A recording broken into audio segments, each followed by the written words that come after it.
First ever factory outlet Mukunda jewelleries KBHP Somajiguda Suchitra Hanamkonda Kothapet Chandanagar Khammam.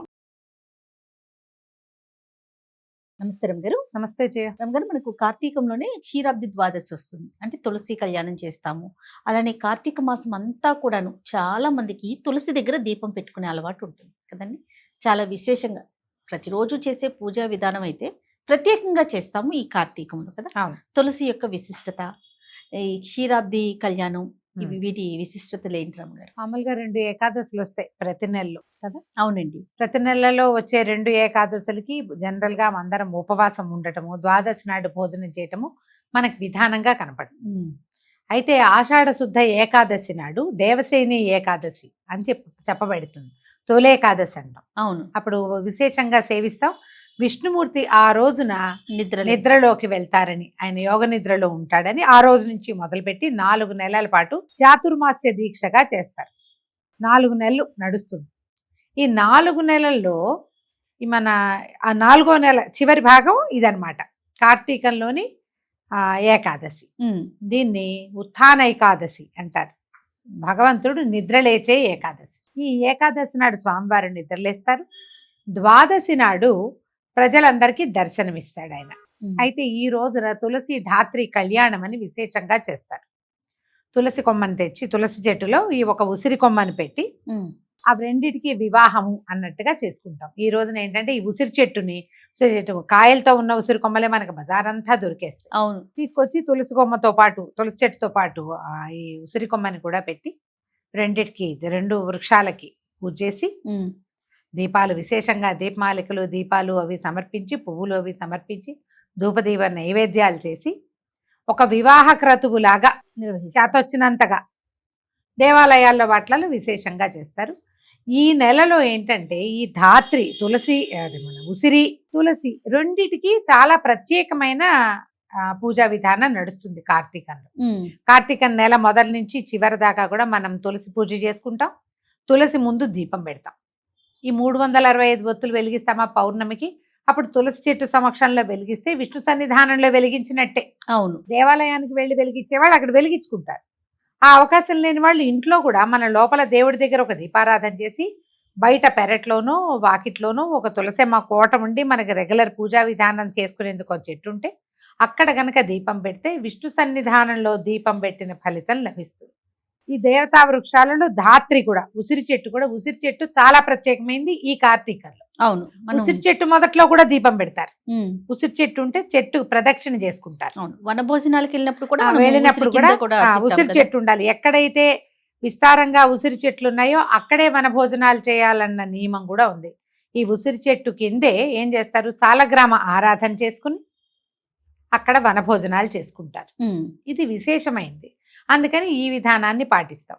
మన అలవాటును బట్టి కొన్ని ప్రాంతాల్లో కొన్ని ఒక్కొక్క రకంగా చేస్తారు. ఎలాగైనా తులసి ముందు దీపం పెట్టడం నియమం.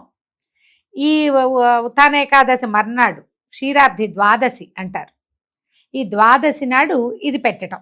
ఓకే. తప్పకుండా ఈ ఉసిరి కొమ్మని తీసుకొచ్చి, లేదా ఉసిరి చెట్టే ఉందనుకో మన దగ్గర, తులసి చెట్టును కూడా తీసుకెళ్ళి పక్కన కూర్చోబెట్టి వివాహం చేస్తాం.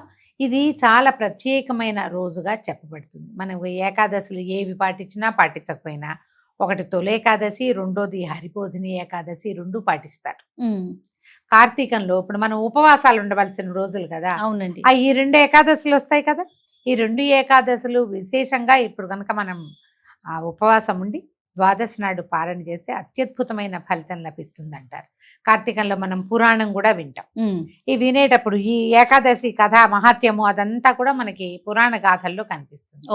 మీ అవకాశాన్ని బట్టి చేయండి. ఇప్పటిదాకా మన దగ్గర తులసి చెట్టు లేదనుకో, లేకపోతే ఈ కార్తీకం మొదలయ్యే ముందే తులసి చెట్టుని నాటుకోవాలి. కార్తీకంలో తులసి చెట్లు పెరగకూడదు, తీయకూడదు. అదే కష్టం వస్తుంది అనమాట. పూజింపదగిన రోజులు కాబట్టి ముందే తెచ్చి పెట్టేసుకోవాలి. ఎవరికైనా తులసి చెట్టు దానం చేయటం చాలా మంచిది. ఇప్పుడంటే పెక్కకూడదు కదా, ఎట్లా దానం చేస్తాం, ఇది ఒక పాయింట్ వస్తుంది. మనం ముందే ఏదైనా చిన్న చిన్న కుండీలలో డబ్బాలలో వేసి పెట్టామనుకో చక్కగా మొక్క ఇంత అవుతుంది. ఈ రోజున పూజ చేసుకుని చక్కగా అందరికి తలా ఒక తులసి మొక్క ఇవ్వండి, అబ్బో అత్యద్భుతమైన దానం. వాళ్ళు ఆ కుండీతో సహా తీసుకెళ్లి పెట్టుకుంటారు. అవును. దీని పీకుడు పెట్టుడు కాదు, చక్కగా ఎలా ఉన్నది అలాగే తీసుకెళ్ళి అట్లాగే స్థాపించుకుంటారు. తర్వాత కుదిరినప్పుడు మట్టిలో ఎక్కడో చోట తవ్వి పెట్టుకుంటారు. అది బాగా ఇంత మొక్క అయ్యేదాకా పర్వాలేదు కదా. తులసి ప్రత్యేకమైన చెట్టు. ఈ కాలంలో ఏంటంటే ఈ సీజన్ లో ఇప్పుడు చలికాలం కదా, ఇలాంటప్పుడు తులసి యొక్క స్పర్శ అవి మనకి ఆరోగ్యాన్ని ఇస్తాయి. అవును, ఎక్కువ ఆక్సిజన్ రిలీజ్ చేస్తుంది. అందుకని ప్రత్యేకంగా తులసికి దీపం పెట్టడము, తులసికి ప్రదక్షిణ చేయటము, నీరు పోయటము, తులసి జలాన్ని తీసుకోవటము, తులసి మట్టిని మృత్తిక ఎక్కడైతే తులసి చెట్టు ఉందో ఆ మట్టిని గంధంగా పెట్టుకుంటారు. అది చాలా విశేషమైనది. ఈ తులసి మొదట్లో ఉన్న మన్నుతోటి ఒళ్ళు తోముకుని స్నానం కూడా చేస్తారు కార్తీకంలో. బావి దగ్గర స్నానాలు చేస్తారు కదా, బావి కుప్ప తటాకులు ఏవైనా పనికి వస్తాయిగా. ఆ తులసి చెట్టు కింద ఉన్న మట్టిని తీసుకుని దాంతో ఒళ్ళు తోముకుని నీళ్లు పోసుకుంటారు. విశేషమైనది అది. మీకు ఏ ఏ అవకాశాలు ఉంటే అవి చేస్తాము. అవేమీ లేవు, దండం పెట్టుకోండి హాయిగా. చక్కగా మీ వాకిట్లో తులసి చెట్టు ఉంటే రోజు కాసి నీళ్ళు పోసి ఒక దండం పెట్టండి, ఒక అగరబత్తి చూపించండి. దీపం పెడితే కుదురుతుంది, కుదరదు. అక్కడ గాలి బాగా ఉందనుకో దీపం ఆగదు. అవకాశం ఉంటే కనుక పెట్టుకోవటం. ధూపం చూపించడం, ఒక చిటికెడు పసుపు కుంకుమ వేయటం, ఒక పువ్వు పెట్టడం, ఒక దండం పెట్టుకోవటం, ఇలాంటిది విశేషమైన సేవ, చాలా మంచిది. మనము ఈ కార్తీకంలో 2వ ఏకాదశిని అంత శ్రద్ధగా చెయ్యరు, కానీ మొదటి ఏకాదశిని అందరూ బాగా శ్రద్ధగా చేసుకుంటారు. ఎందుకంటే ఇది ప్రత్యేకమైనది, హరిబోధిని కాబట్టి. ఆయన నిద్రలేస్తాడు కదా, హరిబోధిని ఉత్థాన ఏకాదశి 2 పేర్లు ఉన్నాయి. అవును, ఈ రోజు లేస్తాడు కాబట్టి స్వామివారిని సేవించుకునే అవకాశం కూడా లభిస్తుంది. కాబట్టి తప్పకుండా ఈ తులసి ధాత్రి కళ్యాణ విధిని నిర్వహించుకోండి. కార్తీక పురాణాన్ని శ్రద్ధగా వినండి.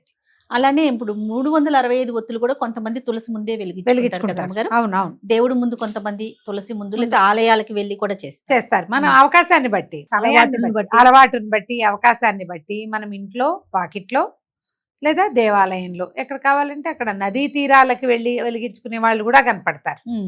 మన అవకాశాన్ని బట్టి చేసుకోవచ్చు, ఎట్లా కావాలంటే అట్లా. తప్పకుండా. నమస్తే. నమస్తే.